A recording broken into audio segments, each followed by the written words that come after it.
मुझे लगता है कि कोई भी इंस्ट्रूमेंट, वोकल, स्पेशली वोकल, और एनी इंस्ट्रूमेंट, सितार, फ्लूट सीखने से पहले हारमोनियम का कॉन्सेप्ट समझना बहुत ज़्यादा इम्पॉर्टेंट है। हारमोनियम, कीबोर्ड, पियानो, मतलब आसपास ही है कॉन्सेप्ट, तो वो समझना बहुत ज़रूरी है। उनके कुछ बेसिक्स समझना, सारा समझने की ज़रूरत नहीं है, कुछ बेसिक्स। तो उन बेसिक्स को मैं आपको बताता हूँ कि वो कैसे करते हैं। तो उसके लिए मैं आपको मेलोडिका दिखाता हूँ। So this is called melodica.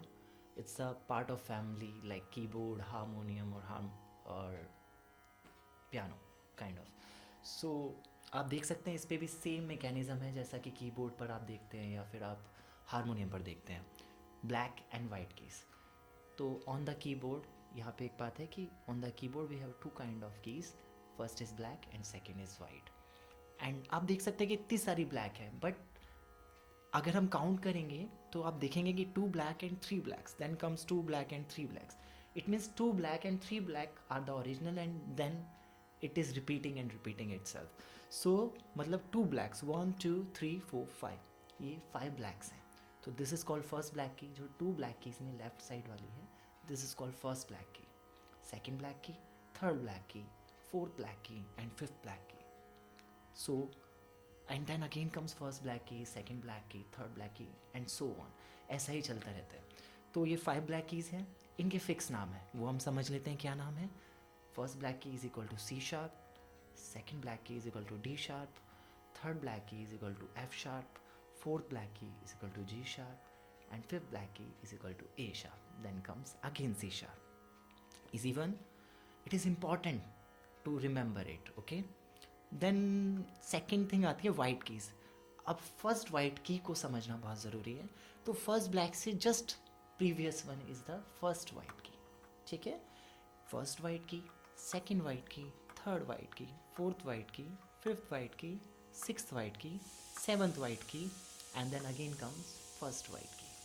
तो फर्स्ट वाइट की को हम कहते हैं C, D, E, F, G, A, B, then again comes C and D.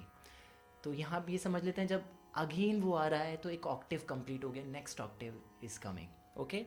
Octave का काम अभी हम करेंगे, ऑक्टेव पे हम बात करेंगे, हम ब्रीफली हर एक कॉन्सेप्ट पे बात करेंगे, पर अभी के लिए हमें ये समझना ज़रूरी है। तो आई होप कि आपको पता चल चुका है मोटा मोटा इसका मैकेनिज़्म कि we have 12 keys on the keyboard also and which are like white and blacks.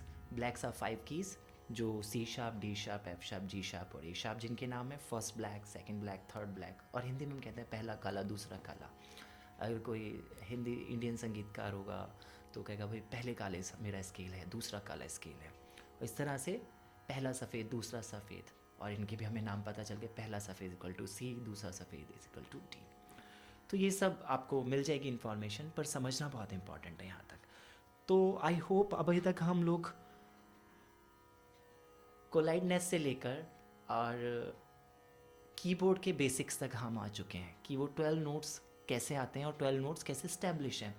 अब यही नाम सी शार्प, डी शार्प हम गिटार पर ढूंढते हैं, फ्लूट पर भी आप ढूंढते हैं, सितार पर भी ढूंढते हैं।